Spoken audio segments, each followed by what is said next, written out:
ఈ రాత్రికాల సమయం ముందు కొద్ది మాటలు మనం జ్ఞాపకం చేసుకుందాం. లోక రాసిన సువార్త 10వ అధ్యాయము 30వ వచనం నుండి మనము కొన్ని మాటలు మనం చూసినట్లయితే, ప్రియమైన బిడ్డలారా, 30వ వచనం నుంచి 35 వచనాల వరకు మనము మొట్టమొదటిగా చదువుకొని ఇందులో ఉన్నటువంటి విషయాలను మనము జాగ్రత్తగా ఈ రాత్రి మనం అర్థం చేసుకుందామండి. చదవండి ఒకసారి. ఇట్లనను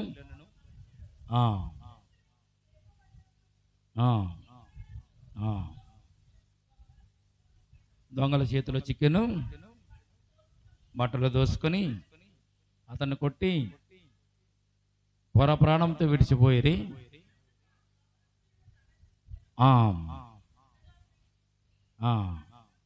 పక్కగా పోయాడు.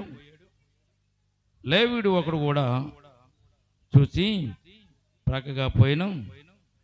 అయితే ఒక సమరయుడు ప్రయాణమైపోవచ్చు, అతడు పడి ఉన్న చోటుకు వచ్చి అతన్ని చూసి అతని మీద జాలిపడి దగ్గరికి పోయి నూనెయు ద్రాక్షారసమును పోసి అతని గాయములను కట్టి తన వాకను మీద ఎక్కించి ఒక పూట కోళ్ళవాన్ని ఇంటికి తీసుకుని పోయి అతను పరామర్శించెను.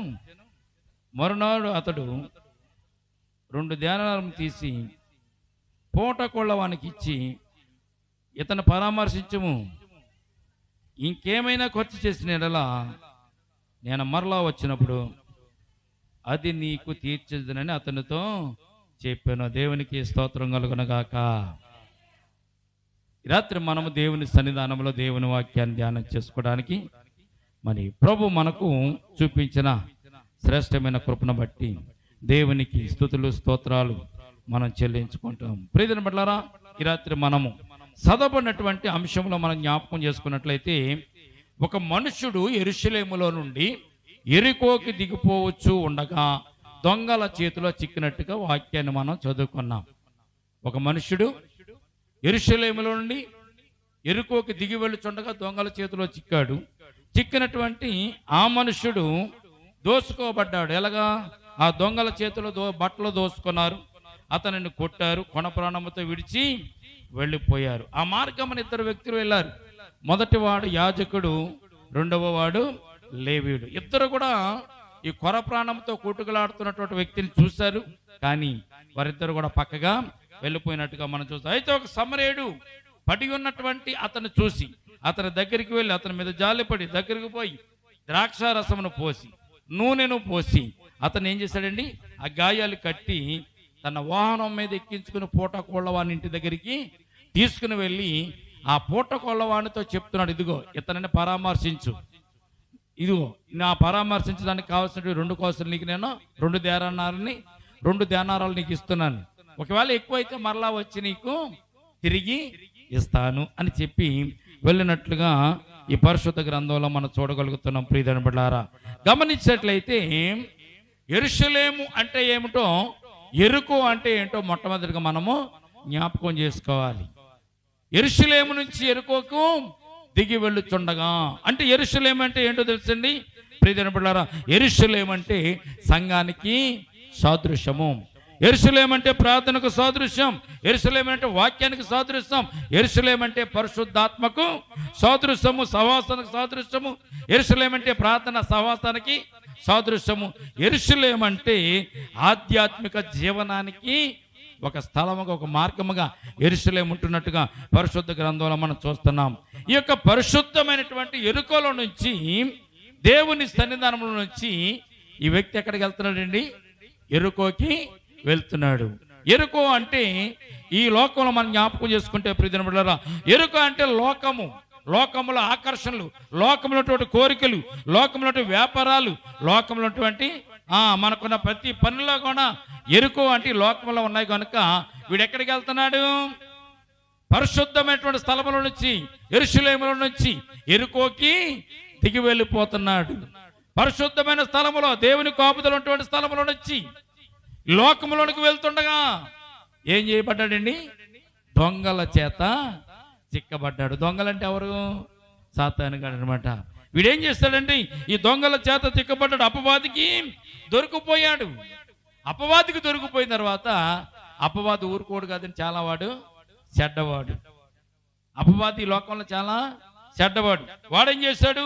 వాడు దయలేని వాడు, దుష్టుడు, దుర్మార్గుడు కనుక వీడు ఎప్పుడైతే లోకంలోకి వచ్చాడో, పరిశుద్ధ స్థలంలో నుంచి, యెరూషలేములో నుంచి యెరికోకి ఎప్పుడైతే వస్తున్నాడో, వచ్చే దారిలోనే పట్టుకున్నాడు ఈ అపవాది గాడు. పట్టుకుని వాడిని చాలా దుస్తులు దొంగిలించాడు, అలాగే వస్త్రాలు తీసివేశాడు, గాయపరిచాడు, అతని దగ్గర ఉన్న దోసుకున్నాడు. దోసుకుని దయలేని వాడు, దుష్టుడు, దుర్మార్గుడు కనుక ఈ నాశన పాత్రుడు వాడిని ఏం చేశాడండి? గాయపరిచాడు. గాయపరిచి అలా వదిలేస్తే అతడు ఏమవుతున్నాడండి? రక్తపు మడుగులో కొట్టుకలాడుతున్నాడు. ప్రియమైన బిడ్డలారా, ఎవరు? యెరూషలేము నుంచి లోకమైనటువంటి యెరికోకు వెళ్తున్నటువంటి వ్యక్తి ఆ సాతానుగాడు, ఈ యొక్క అపవాది చేసినటువంటి ఆ దాడికి ఆ రక్తాలు కారుతూ పక్కన పడిపోయినట్టుగా మనం చూస్తున్నాం. ఈ అపవాది ఏం చేశాడు? బట్టలు లాగేసుకున్నాడు, గాయపరిచాడు, కొరణంతో వదిలిపెట్టేసినట్టుగా పరిశుద్ధ గ్రంథంలో మనం చూడగలుగుతున్నాం. చూడండి, యెరూషలేము అంటే దేవుని సన్నిధానంలో గుర్తు, యెరికో అంటే లోకానికి గుర్తు. అయితే మరి యెరూషలేములో నుంచి యెరికోకు వెళ్తున్న వ్యక్తి ఎవరు? సాతాను చేత కొట్టబడి, అపవాది చేత బాధింపబడి, రక్తాల కారేలాగా పడిపోయి ఉన్నటువంటి వ్యక్తి ఎవరంటే ప్రియమైన బిడ్డలారా, ఈ రోజున మనం జ్ఞాపకం చేసుకోవాలి. నీవు నేనే పరిశుద్ధ సన్నిధానం నుంచి యెరికో అంటే లోకంలోనికి మనం వెళ్తున్నప్పుడు సాతానుగాడు మనల్ని ఏం చేస్తాడంటే వాడు అనేకమైన ఇబ్బందులు, కష్టాలు, ఇరుకులు మనల్ని పెడతాడు అనేటువంటి సత్యాన్ని పరిశుద్ధ గ్రంథం ఇక్కడ మనకు తెలియజేయబడింది. యేసుక్రీస్తు ప్రభువారు కొండ మీద చేసిన ప్రసంగంలో ఈ మాటను చెప్పడానికి గల కారణం ఏంటంటే, అక్కడ యెరికో నుంచి యెరూషలేము నుంచి యెరికోకు వెళ్తున్నటువంటి వ్యక్తిని సందర్భంగా ఇచ్చి ఉదాహరణగా యేసు ప్రభువారు చెప్పడానికి గల కారణం ఏంటో తెలిసింది. నువ్వు ఎక్కడుంటే మేలు, ఎక్కడ సిద్ధపరచబడితే మేలు, ఎక్కడ ఉంటే నీకు మేలు కలుగుతుందో చెప్పడానికి ఈ ఉదాహరణ యేసుక్రీస్తు ప్రభువారు మనకు తెలియజేసినట్టుగా మనం చూస్తున్నాం. ప్రియమైన బిడ్డలారా, యెరూషలేములో యెరికోకు వెళుతూ దొంగల చేత కొట్టబడినటువంటి ఆ వ్యక్తి, రక్తపు మడుగులో విడిచిపెట్టబడిన ఆ వ్యక్తి, ఆ అభాగ్యుడు బైబిల్లో మనకు కనబడుతున్నాడు. ప్రియమైన బిడ్డలారా, అయితే ఆయన మనము చూడండి, ఆయన వచ్చి ఈ సమరయుడు వచ్చాడు. అతనికి ఏం చేశాడండి? మొట్టమొదటిగా నూనె పోసాడు, రెండవది ద్రాక్ష రసము అతనికి ఇచ్చినట్లుగా పరిశుద్ధ గ్రంథంలో మనం చూడగలుగుతున్నాం. నూనె పోసాడు, ద్రాక్ష రసం కూడా ఇచ్చాడు. గమనించండి ప్రియమైన బిడ్డలారా, కొట్టబడిన వ్యక్తి నీవు నేనైతే వచ్చినటువంటి సమరయుడు ఎవరో? వచ్చినటువంటి సమరయుడు యేసుక్రీస్తు ప్రభువుగా పరిశుద్ధ గ్రంథం మనకు తెలియజేయబడుతుంది. దేవునికి స్తోత్రం కలుగును గాక. ఆయన వచ్చి మొట్టమొదటిగా ఆయన ఏమిచ్చాడండి? ఆయన దిగి వచ్చాడు. పరలోకం నుంచి పరిశుద్ధుడైన దేవుడు ఈ లోకానికి ఆయన దిగి వచ్చాడు. రక్తపు మడుగులో పడి ఉన్నటువంటి ఆ వ్యక్తిని చూశాడంటే మనల్ని చూశాడు. చూసి మరణశయ మీద పడినట్టు మనల్ని చూసి మొట్టమొదటిగా ద్రాక్షరసాన్ని అయినా ఇచ్చాడు. ద్రాక్షరసం అంటే దేనికి గుర్తు? ద్రాక్షరసం అంటే దేవుని యొక్క రక్తానికి గుర్తు. నూనె అంటే దేనికి గుర్తు? నూనె అంటే పరిశుద్ధాత్మకు గుర్తుగా ఉంది. ఆయన దిగి వచ్చి పాపముల చేత, శాపముల చేత కొట్టబడినటువంటి మనలను, గాయాల పాలైన మనలను, మరణశయ్య మీద ఉన్నటువంటి మనలను, కొన్న ఊపిరితో రక్తపు మడుగులో ఉన్నటువంటి మనలను చూసి జాలిపడి ఆ దారి వంటి యాజకుడు వెళ్ళాడు, లేవీయుడు కూడా వెళ్ళాడు. ఎవరు కూడా పరామర్శించలేదు. ఈ లోకంలో మనకు బంధువులు, స్నేహితులు చాలా మంది ఉంటారు, కానీ మనం బాధలు ఉన్నప్పుడు, కష్టాలు ఉన్నప్పుడు ఎవరు కూడా మనకు వచ్చి సహాయము చేయలేరు. కానీ పరమ తండ్రికి తప్పదు కనుక, పరలోకపు తండ్రి తప్పదు కనుక ఆయనే దిగి వచ్చి రక్తపు మడుగుల్లో కొట్టుమిట్టాడుతున్న నిన్ను నన్ను చూసి మొట్టమొదటిగా ఆయన నూనెనిచ్చారు. పరిశుద్ధాత్మ అనేటువంటి నూనెనిచ్చాడు. రెండవది ద్రాక్ష రక్తాన్ని ఆయన మనకు దారబోసినట్టుగా మనం చూస్తున్నాం. అయితే అక్కడ నుంచి అతన్ని ఎక్కడ తీసుకెళ్ళాడండి? వాహనం మీద ఎక్కించుకుని పూట కోళ్ల వాని ఇంటికి తీసుకుని వెళ్ళినట్టుగా మనం చూస్తున్నాం. పూట కోళ్ల వాని ఇంటికి తీసుకుని వెళ్ళి, పూట కోళ్ల వాని ఇల్లు అంటే ఏంటో తెలుసండి? పూట కోళ్ల వాని ఇల్లు అంటే దేవుని యొక్క పరిశుద్ధ మందిరముగా మనం చెప్పుకోవాలి. దేవునికి స్తోత్రం కలుగునుగాక. పూట కోళ్ల వాని అంటే దేవుని మందిరం. ఆ పూట కోళ్ల వాని దగ్గరికి ఆయన తీసుకుని వచ్చాడు. తీసుకొచ్చి పేషెంట్ని తీసుకొచ్చాడు. ఈ పేషెంట్ని తీసుకొచ్చి ఆ పూట కోళ్ల వాని ఇంట్లో పెట్టి ఏం చెప్పాడు తెలుసండి?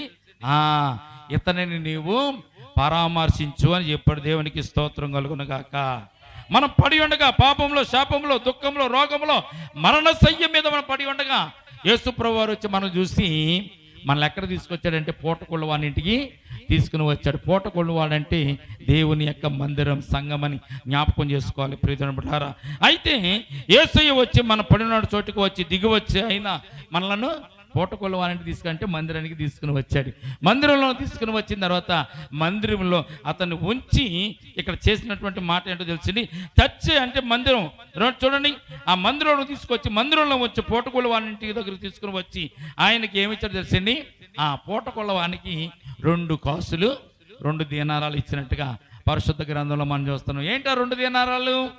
పడిపోయి శాపముతో పాపముతో నలిగిపోతూ నరకానికి వెళ్తున్నటువంటి మనలను ఈ పుండ్లు కడగడానికి, ఈ పుండ్లను బాగు చేయడానికి, మనల్ని శుద్ధిపరచడానికి, మరలా పరలోక రాజ్యానికి మనం వారసులు కావడానికి మనకు కావాల్సింది ఏంటో తెలిసింది. మనలను మందిరం, దేవుని సన్నిధానం మనలను సరిచేసి పుండ్లు కడిగి బాధలు తీర్చి మరలా పరిశుద్ధులుగా చేయాలి అంటే ఖర్చు అవుతుంది. కనుక ఏం చేశాడు తెలిసింది యేసయ్య? 2 కాసులను ఇచ్చాడు. 2 కాసులు ఏంటో తెలిసిన మొదటి కాసు పాత నిబంధన, 2వ కాసు క్రొత్త నిబంధన. దేవునికి స్తోత్రం కలుగును గాక. వీటితో ఇతనని పరామర్శించి ఎవరిని? దొంగల చేత కొట్టబడినటువంటి వాడిని, రక్తమడుగులో ఉన్నటువంటి రక్తముతో పొరలాడుతున్న వాటిని పూటగొళ్ళు వాడిని తీసుకుని వచ్చాడు. ప్రథమ చికిత్స చేశాడు. చేసిన తర్వాత పూటగొళ్ళు వాడిని తీసుకొచ్చి పూటగొళ్ళు వాని ఇంటికాడ అతనిని ఉంచినట్టుగా మనం చూస్తున్నాం. ప్రియమైన బిడ్డలారా, ఉంచి అక్కడ ఒక మాట అంటున్నాడు. ఏమంటే తెలుసా? పూటగొళ్ళు వానితో, అయ్యా ఇతనిని పరామర్శించు, ఇతనిని శుద్ధి చేయి, గాయాలు కట్టు, గాయాలు మానేదాకా నీ దగ్గర ఇతనిని ఉంచుకో. మన గాయాలు ఎలాగ మానుతాయి తెలుసండి? మామూలు గాయాలు అయితే మందులు వేసుకుంటే మానిపోతాయండి. పాపపు గాయాలు, సాతాను గాడు ఇచ్చినట్టు పాపపు గాయాలు, మన జీవితంలో ఉన్నటువంటి పాపపు గాయాలు, మన హృదయంలో ఉన్నటువంటి పాపపు గాయాలు పోవాలంటే యేసుక్రీస్తు రక్తం తప్ప ఇంకోటి మనలను బాగు చేయలేదు. మొట్టమొదటి. రెండవది దేవుని వాక్యము తప్ప. దేవుని వాక్యానికి అటువంటి శక్తి ఉంది కనుక కడగడానికి, పవిత్రపరచడానికి, మనల్ని శుద్ధీకరించడానికి దేవుని వాక్యానికి శక్తి ఉంది కనుక దేవుని వాక్యం చేతనే మనము కడగబడాలి. పూటగొళ్ళ వానికి ఏమి ఇచ్చాడు? యేసయ్య వచ్చి 2 దేనారాలు ఇచ్చాడు. మొదటిది పాత నిబంధన, రెండవది క్రొత్త నిబంధన. ఈ రోజున దేవుని వాక్యం మీద మనకి శ్రద్ధ లేదు కానీ, దేవుని వాక్యం మీద మనకు విలువ లేదు కానీ, దేవుని వాక్యం అంటే మనకు ఆలోచన లేదు. అంటే మనకి దేవుని వాక్యం చదవాలనేటువంటి కోరిక మనకి లేకుండా పోతుంది. ప్రియమైనవారా, దేవుడు పాత నిబంధన క్రొత్త నిబంధన మనకి ఎందుకు ఇచ్చాడో తెలిసింది. నువ్వు చదువుకుంటే నువ్వు బాగుపడతావు, వాక్యాన్ని చదివితే నువ్వు బాగుపడతావు, వాక్యాన్ని చదివి నువ్వు అర్థం చేసుకుంటే నీకు ఆశీర్వాదాలు ఉన్నాయి, దీవెనలు ఉన్నాయి. పాత నిబంధనలో కొత్త నిబంధనలో కూడా నువ్వు చదువుకుని దాన్ని బట్టి సూచనగా పాత నిబంధన అంతా దేవుడు మనకు రాసి ఉంచాడు. క్రొత్త నిబంధన అంతా కూడా యేసు ప్రభువు సంచరించి పరిచయం చేసినటువంటి కార్యక్రమాలను క్రొత్త నిబంధనలు కూడా రాసి ఉంటాయి. కనుక వాటిని మనము ఏం చేయాలంటే మనము వాటిని చదువుకుంటూ వాటి ద్వారాగానే మనం స్వస్థత పడాలి. ఈ రోజున సంఘాల్లో స్వస్థతలు కలగడానికి కారణం ఏంటంటే దేవుని వాక్యము, దేవుని యొక్క రక్తము, దేవుని యొక్క పరిశుద్ధాత్మ శక్తి వలన సంఘాల్లో చాలా మంది స్వస్థత పరచబడుతున్నారు. మనము కూడా స్వస్థత పడాలంటే దేవుని వాక్యం మనకి కావాలి. కనుక పడిపోయి ఉన్నటువంటి ఆ వ్యక్తిని, యెరూషలేము నుంచి యెరికోకు వెళ్తున్నటువంటి ఆ వ్యక్తిని, అంటే పరిశుద్ధ స్థలంలో నుంచి పాపట్టుకుని కొట్టి బట్టలు దోసుకుని కొరపరత విడిచిపెట్టి వెళ్ళిపోతే యేసుప్రభువు దిగి వచ్చే సమరయుడిగా దిగి వచ్చి అతన్ని తీసుకుని పూటకొళ్ళ వాని ఇంటి దగ్గర పెట్టాడు. పెట్టిన తర్వాత ఆ పూటకొళ్ళ వానితో చెప్తున్నాడు, ఇదిగో నేను వచ్చేంత వరకు అతన్ని సంరక్షించు, పరిచయం చేయి. అంటే పరిచయం చేసేటప్పుడు ఎలా ఉంటుంది? ఏమండి, ఒకరు పుండ్లు కట్టాలంటే, పుండ్లు కడగాలంటే, పుండ్లు కడుగుతున్నప్పుడు, మందులు వేస్తున్నప్పుడు, ఇంజక్షన్లు చేస్తున్నప్పుడు ఊరుకుంటారా? ఊరుకుంటారమ్మా. పుండ్లు కడిగేటప్పుడు ఎంత బాధగా ఉంటుంది. ఎవరికైనా యాక్సిడెంట్ అయింది అనుకోండి, గబగబా ఎమర్జెన్సీగా హాస్పిటల్ తీసుకెళ్తారు. హాస్పిటల్ తీసుకుని వెళ్తే నర్సు గారు వస్తారు, డాక్టర్ గారు వస్తారు, దానికి స్పిరిట్ పెట్టి కడుగుతారు గాయాలను. ఎక్కడైనా ఇన్ఫెక్షన్ ఉందేమో, ఇన్ఫెక్షన్ పోవాలని ఆ స్పిరిట్ పెట్టి కడుగుతున్నప్పుడు ఎలాగుంటుంది? బాగా కడుగుతున్నారని సంతోషిస్తాడు, సంతోషిస్తాడు, కేకలేస్తాడు, గొడవ పెడతాడు, ఎన్నో తిడతాడు, అవసరమైతే కొడతాడు కూడా ఆ బాధతో నిప్పుతాను. అయినా కానీ ఎవరు ఓర్చుకోవాలి? పూటకోళ్ళవాడు అతడు ఓర్చుకోవాలి. ఎందుకంటే నీకు 2 దేనారాలు ఇస్తున్నాను కనుక వీటితో ఇతన్ని సంరక్షించు, ఆ గాయాలు మానిపోయేలాగా గాయాలు కట్టు, మందు వేయి, శుభ్రం చేయి, నేను మరలా వస్తాను. నేను వచ్చేసరికి ఎలా ఉండాలి? అతను శుభ్రంగా ఉండాలి, పరిశుద్ధంగా ఉండాలి, ఈ గాయాలన్నీ కూడా మానిపోయి ఉండాలి. ఈ పని చేయడం చాలా కష్టం. అయినా కానీ నేను ఇచ్చిన 2 కాసులు నీకు సరిపోకపోవచ్చు, అయినా కానీ నేను మరలా వచ్చి నీకు ఎంతైతే అంత నేను నీకు ఇస్తానని ఆ సమరుడు చెప్పి వెళ్తున్నట్టుగా మనం చూస్తున్నాం. దేవునికి స్తోత్రం కలుగును గాక. బాగు చేయడం, పరామర్శించడం, ఒంట్లో ఉన్నటువంటి వ్యాధులను తీసివేయడం సామాన్యమైన పని కాదు. బాధతో ఉన్న వ్యక్తి ఎన్నో కేకలేస్తూ ఉంటాడు, ఎన్నో బాధపడుతూ ఉంటాడు. జాలి మనము చూపించాలి. ఈ పూటగొళ్ళవాని ఇల్లు ఏమనుకున్నామండి? మందిరం అని అనుకున్నాం.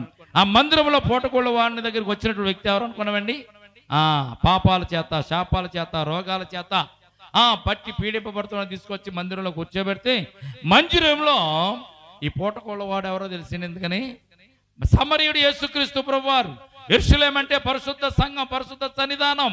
యెరికో అంటే లోకము, పాపముతో నిండిపోయినటువంటి లోకము. మరి ఈ పూటగొళ్ళవాడు ఎవరో తెలుసండి? ఈ పూటగొళ్ళవాడు సంఘాన్ని నడిపించేటటువంటి సంఘ కాపరి. దేవునికి స్తోత్రం కలుగును గాక. దేవుడు చెప్తున్నాడు, ఇదిగో ఈ ఆత్మను తీసుకొచ్చి నీకు ఇస్తున్నాను, ఈ బిడ్డను తీసుకొచ్చి నీకు ఇస్తున్నాను. సాతాను గడ పట్టుకొని, వ్యాధులతోను బాధలతోను పట్టుకొని, అపవాదులతో ఇతరులని శ్రమ పెట్టి, గాయాలు చేసి, కొర్ర ప్రాణం కుదురు పెట్టేశాడు. కనుక నువ్వేం చేయాలి? సంఘంలో వీరిని పరామర్శించాలి. దేవుని వాక్యం నుంచి అనేక విషయాలు బోధింపబడుతూ ఉంటాయి. నువ్వు శుద్ధీకరించబడాలి, నువ్వు స్వస్థత పడాలి, నువ్వు బాగుపడాలి, పాపం అనే పుండ్లు కట్టబడాలి, అవి పిండబడాలి. పిండబడుతున్నప్పుడు ఎంతో బాధ కలుగుతూ ఉంటుంది. అందుకే దేవుని వాక్యం ఏదన్నా మనకి తెలియకుండా తగిలింది అనుకోండి, మనం ఎంతో బాధపడిపోతూ ఉంటాం. ఆ బాధలు కూడా ఓర్చుకుని సేవకుడు అనేవాడు చాలా ఓర్పుతోనూ, నేర్పుతోనూ, సహనంతోనూ ఉండాలి. అందుకే పూటగుళ్ళవానికి అప్పగించాడు తీసుకుని వచ్చి. పూటగుళ్ళవాడు ఏం చేస్తున్నాడు? గాయాలు కడుగుతున్నాడు, ప్రతిరోజు కడుగుతున్నాడు, ప్రతి వారం కడుగుతున్నాడు, శనివారం ప్రార్థనలో కడుగుతున్నాడు, ఆదివారము ఆరాధనలో కూడా కడుగుతున్నాడు. కడుగుతున్నప్పుడు చాలా మందికి బాధ కలగవచ్చు. అమ్మ ఇంటికి రాలేదు ప్రార్థనకి అంటే ఏదో గొంక చెప్తూ ఉంటారు. మరి ఈ రోజున దేవుని సన్నిధానికి రాకపోతే, దేవునిలో నిలబడకపోతే వచ్చినటువంటి శోధనను బట్టి, ఇరుకులను బట్టి, ఇబ్బందులు బట్టి ఎవరిని అడుగుతాం మనం? అంటే పరిశుద్ధ సన్నిధానంలో చేరుకోక వెళ్తున్నాడు. లోకంలోకి వెళ్తున్నప్పుడు సాతాను కూడా పట్టుకుంటున్నాడు. పట్టుకునే వారిని బట్టలు తీసివేసి అతని దగ్గర ఉన్నవాడిని దోసుకుని కొర ప్రాణంతో వదిలిపెట్టి వెళ్ళిపోతున్నప్పుడు అప్పుడు మనకు బాధ కలిగి అప్పుడు మనం దేవుడా దేవుడా అంటాం, మనం ప్రార్థన చేస్తూ ఉంటాం. అంతవరకు మనం ఎంత తెచ్చుకోవాలి? దేవుని సన్నిధానంలో ఉంటూ, దేవుని సన్నిధానం గడుపుతూ, దేవుని సన్నిధానంలో మనము అంటే సంఘం అనేటువంటి మందిరముల పూటకొండ వాళ్ళ ఇంట్లో మనము సేద తీరుతూ ఉంటే దేవుడు మరలా తిరిగి వస్తాను అన్నాడు. ఎప్పుడు వస్తానండి ఆయన? నేను మరలా వస్తాను, 2వ రాకలను వస్తాను. వచ్చేసరికి మనందరం ఎలా ఉండాలంటే అండి, సిద్ధపడిన వారుగా ఈ లోకంలో మనం జీవించాలి. దేవునికి స్తోత్రం కలుగును గాక. సిద్ధం ఎక్కడ సిద్ధపడాలి? మనం ఊర్లో కాదు, ఇంటి దగ్గర కాదు, మందిరంలోనే మనం సిద్ధపాటు కలిగి ఉండాలి. ఎస్తేరమ్మ గారు మనం చూస్తాం, ఎస్తేరమ్మ రాణిని మనం చూస్తాం, ఎస్తేరు రాణిని చూస్తాం. ఎస్తేరు రాణి మొర్దెకై దగ్గర ఉన్నంత సేపు కూడా తండ్రి నాకు అది కావాలి, తండ్రి ఇది నాకు కావాలని అడిగేది. సబ్బు కావాలంటే తండ్రిని అడిగేది, పౌడర్ కావాలంటే తండ్రిని అడిగేది, వస్త్రాలు కావాలంటే తండ్రిని అడిగేది.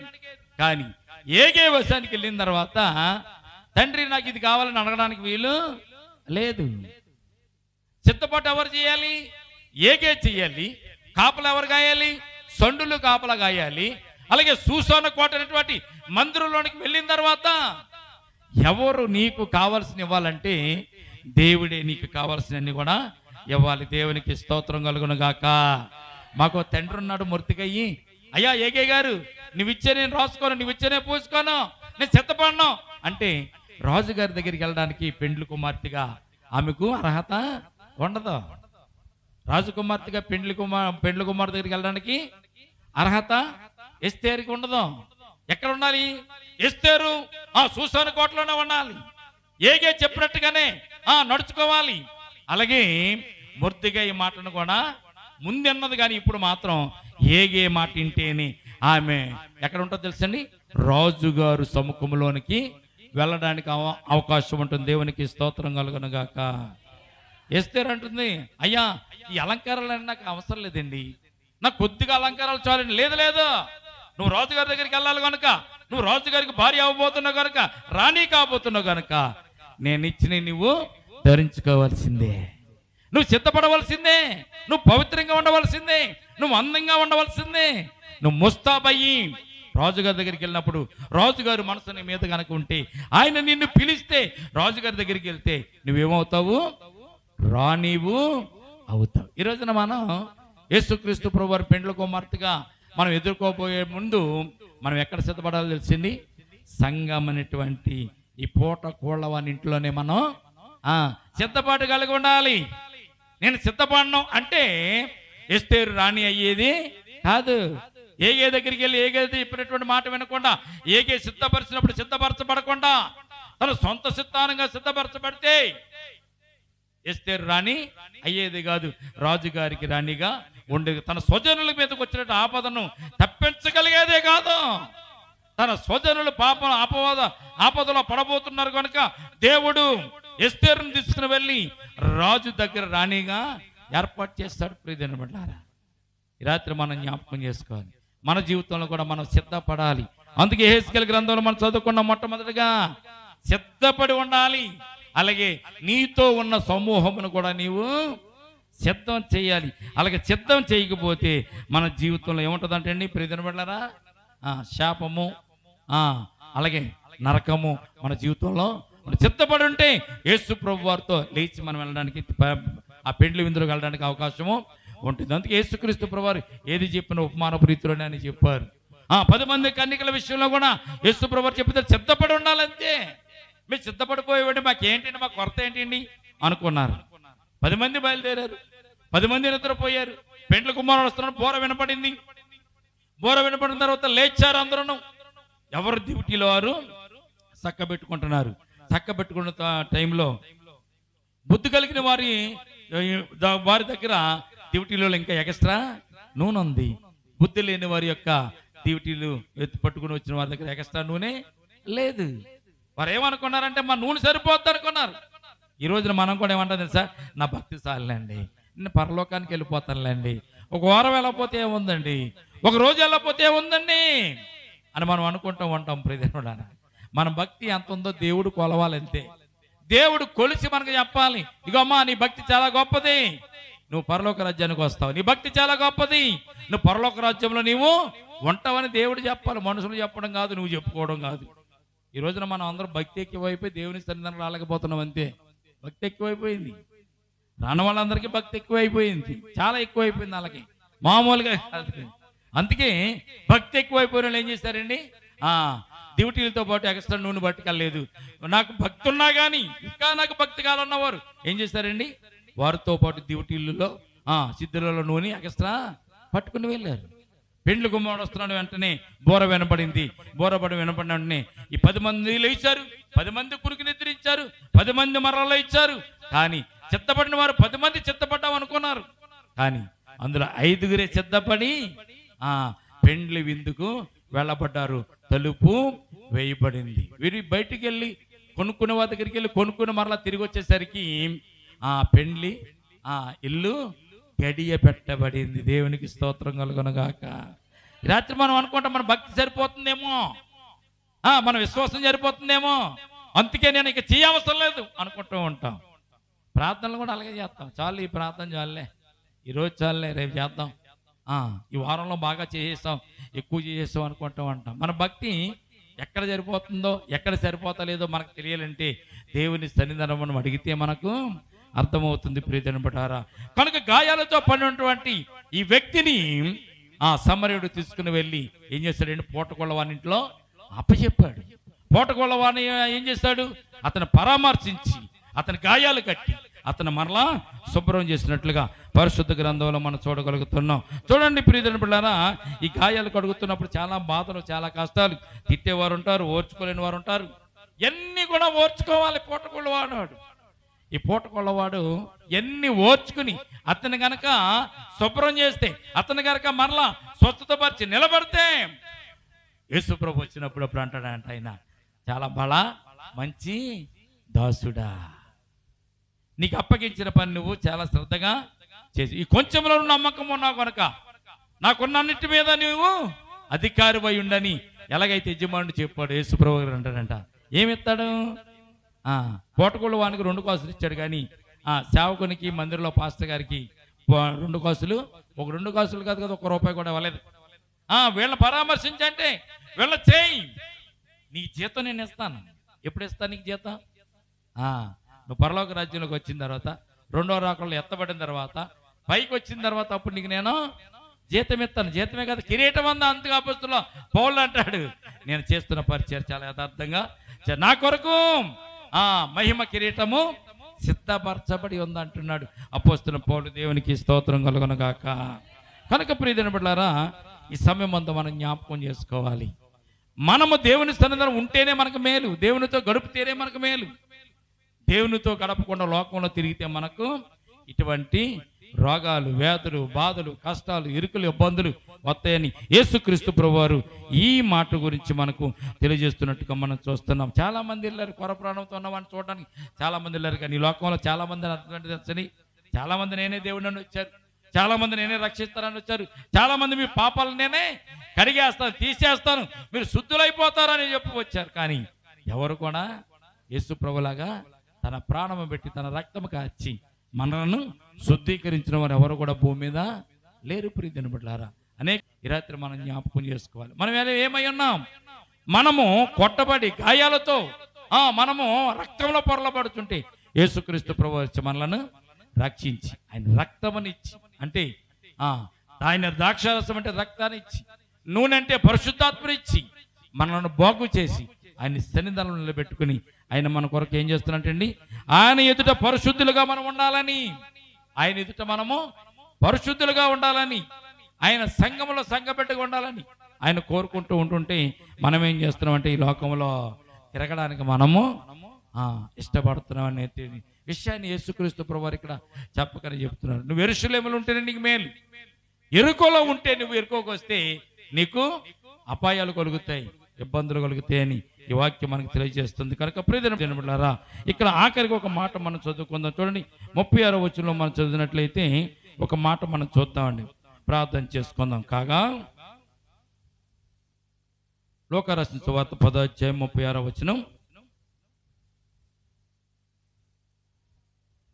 కాగా దొంగల చేతిలో చిక్కిన వానికి ఈ ముగ్గురిలో ఎవడు పొరుగువాడనని నీకు తోచుచున్నదని యేసు అతనితో చెప్పినట్టుగా మనం చూస్తున్నాం. ప్రియమైన బిడ్డలారా, యేసు ప్రభువారు వాక్యం అంతా చెప్పేసిన తర్వాత, బోధన అంతా చేసిన తర్వాత అతనితో చెప్తున్నాడు, నీకు అర్థమైంది ఇప్పుడు?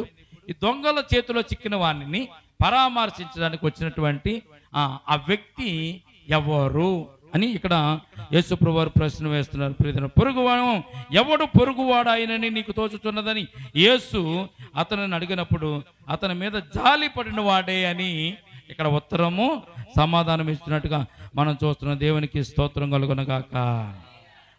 ఏమన్నాడండి? అతని మీద జాలి పడిన వాడే తనకు పొరుగువాడు. అంటే ఈ రోజున మన పొరుగువారి మీద మనము జాలి పడాలి.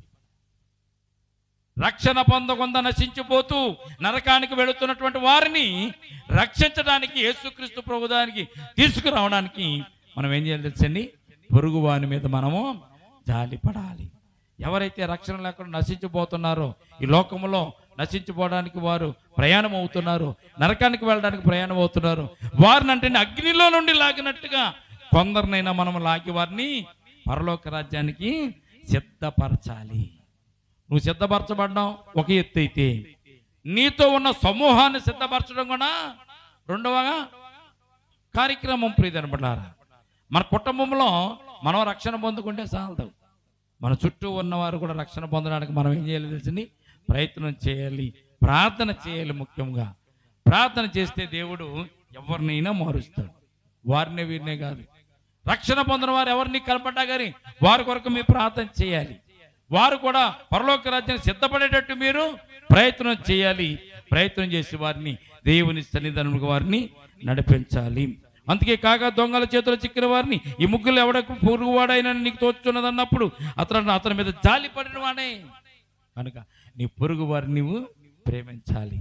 నిన్ను వల్లే నీ పొరుగు వారిని ప్రేమించమనే ఆజ్ఞ ఇక్కడ మనము అప్లై చేసుకోవాలి. ప్రియమైన మనల్ని ఎలాగైతే మనం ప్రేమించుకుంటున్నామో, మనం ఎలాగైతే పరలోక రాజ్యంకి వెళ్ళాలని మనం ఆలోచన చేస్తున్నామో, ఎలాగైతే దేవుని మందిరంలో ఉండాలని మనం కోరుకుంటున్నామో, మన చుట్టాలు, మన బంధువులు, మన స్నేహితులు, మన ఇరుగు పొరుగు వారు కూడా పరలోక రాజ్యంలో వారు కూడా ఉండాలని ఆ సమూహమును కూడా మనం ఏం చేయాలంటున్నారండి?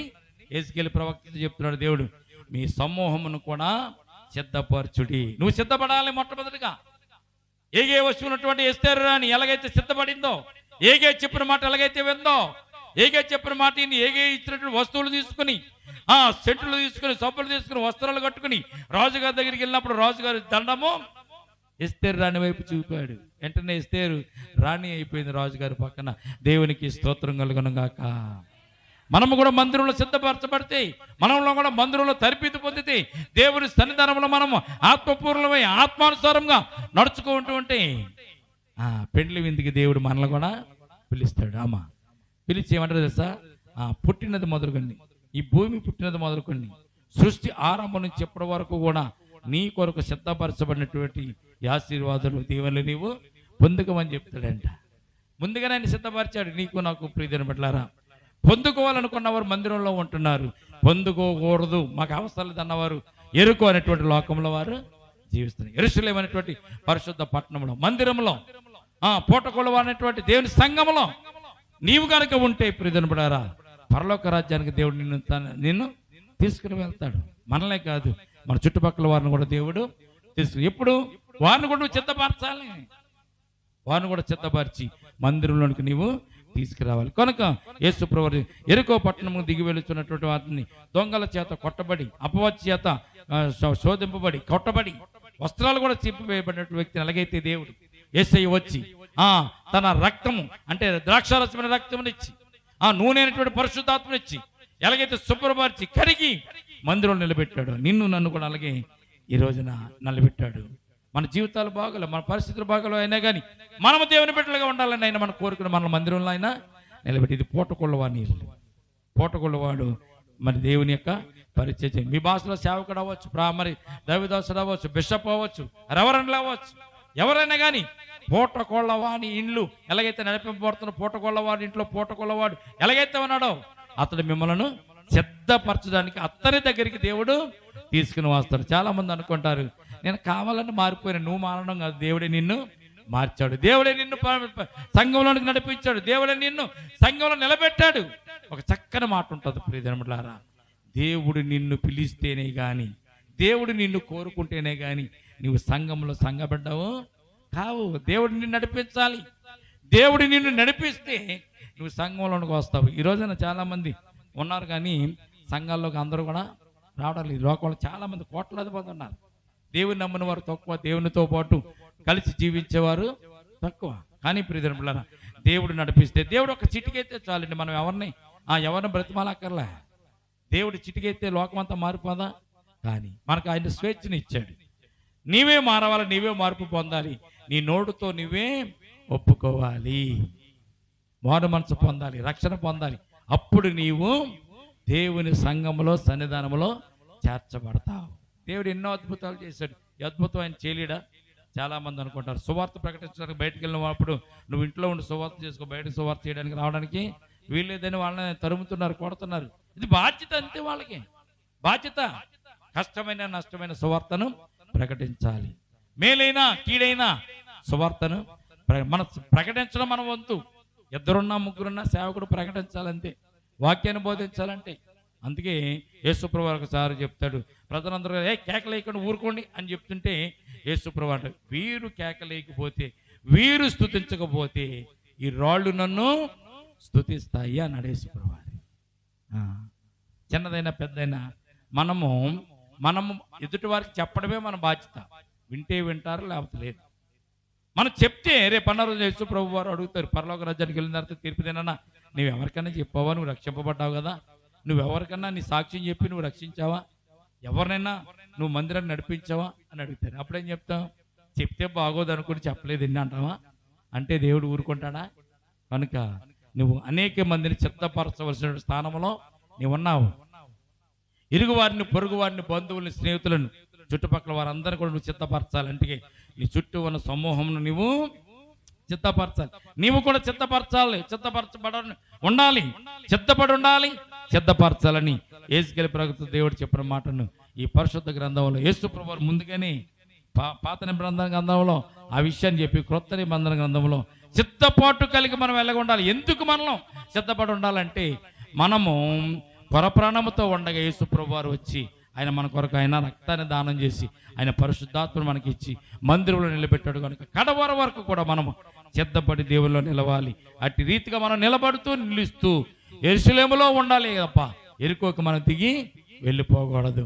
అటువంటి యెరూషలేమైనటువంటి దేవుని మందిరంలో దేవుని సన్నిధిలో ఉండడానికి మనము ప్రయత్నం చేద్దాము. ఈ కొద్ది మాటలు దేవుడు దీవించి మనలను ఆశీర్వదించును గాక. ప్రార్థన. పరమ తండ్రి, పరలోకపు తండ్రి, మీకే స్తోత్రాలు నైనా.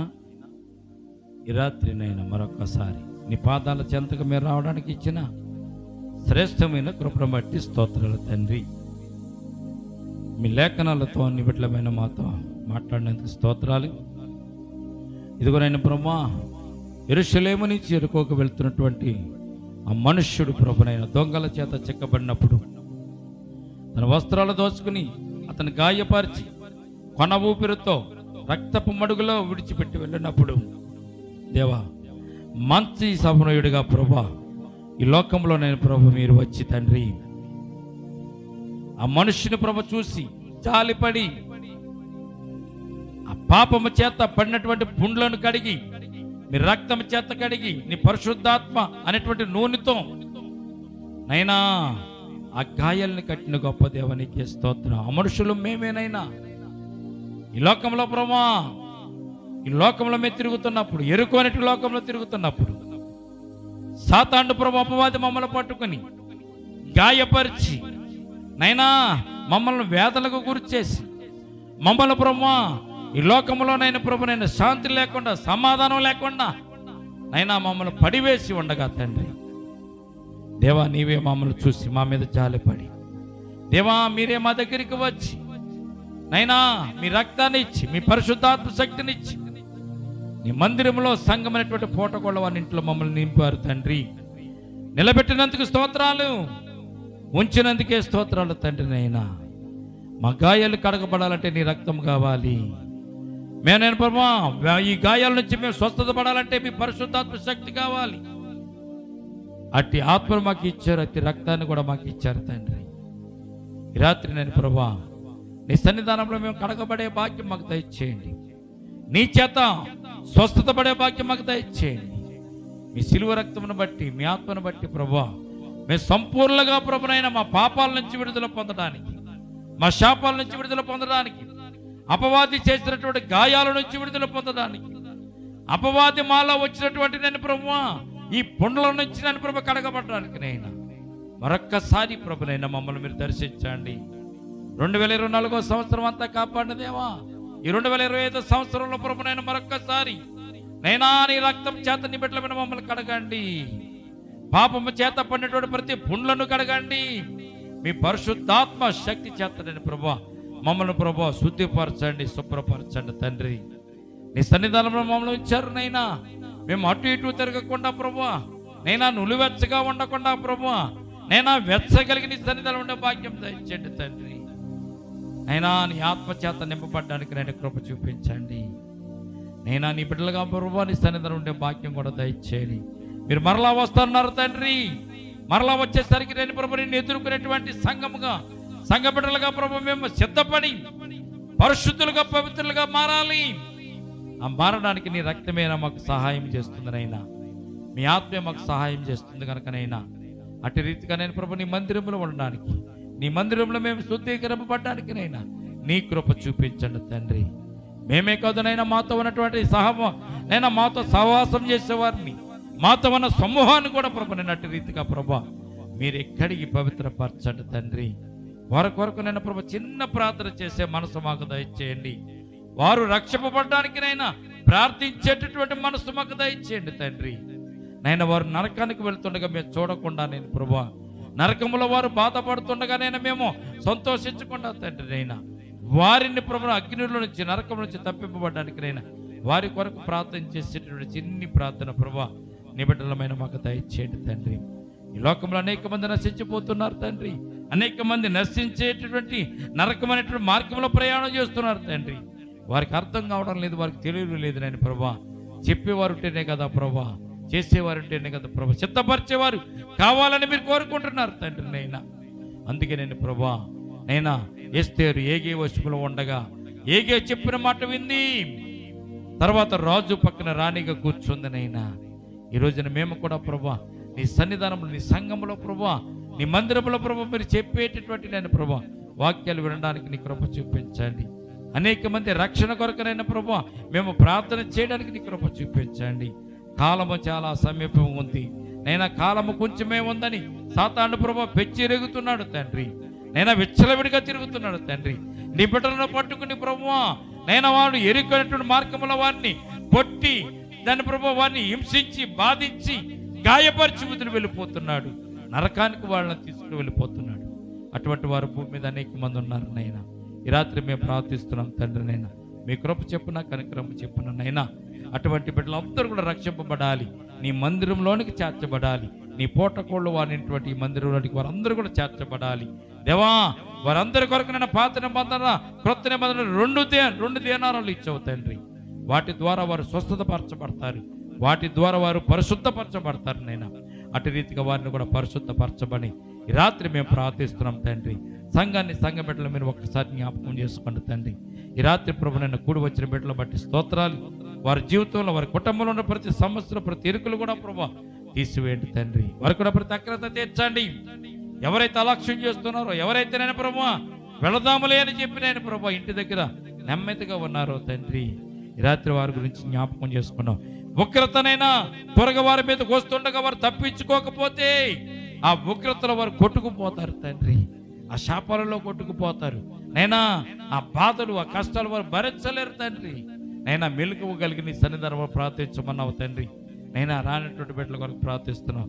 వారిని ఒక్కసారి జ్ఞాపకం చేసుకోండి, వారిని క్షమించండి, మన్నించండి. మరొక సమయం నీ సన్నిధానంలో ఉండే భాగ్యం వారికి మీరు దయచేయండి ప్రభువా. ఈ రాత్రి రండి ప్రభు, నీ బిడ్డలమైన మమ్మల్ని అందరూ కూడా జ్ఞాపకం చేసుకోండి. మమ్మల్ని ప్రార్థించమని కోరినటువంటి బిడ్డల కొరకు నైనా ఈ రాత్రి ప్రార్థిస్తున్నాం తండ్రి నైనా.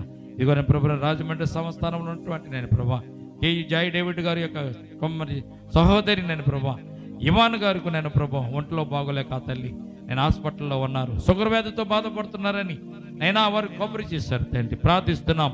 శనివారపు ప్రార్థన కొడుకులు మేము ప్రార్థిస్తాం, సంఘం అంతా కలిసి మేము ప్రార్థిస్తున్నాం నైనా. ఈ రాత్రి నన్ను ప్రభా ఆ బిడ్డకు నేను ప్రభు స్వస్థత దయచేయండి.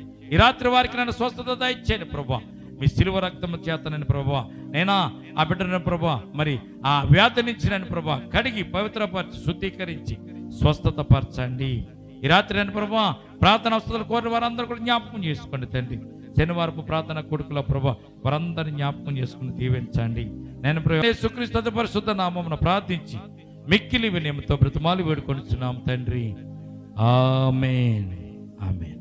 మన తండ్రి అయిన దేవుని ప్రేమయు, కుమారుడైన యేసుక్రీస్తు కృపయు, పరిశుద్ధాత్మని సహవాసం ఇప్పుడు ఎల్లప్పుడూ ప్రభువచ్చు పర్యంతము సంగమునకును మనకును సదాకాలము తోడు నీడగుండునగాక. ఆమేన్. అందరూ చెప్తామా? యేసు రక్తమే చెయ్యి, ప్రభేసు రక్తమే చెయ్యి, యేసు నామమున సంపూర్ణ విజయం కలుగునగాక. ఆమేన్.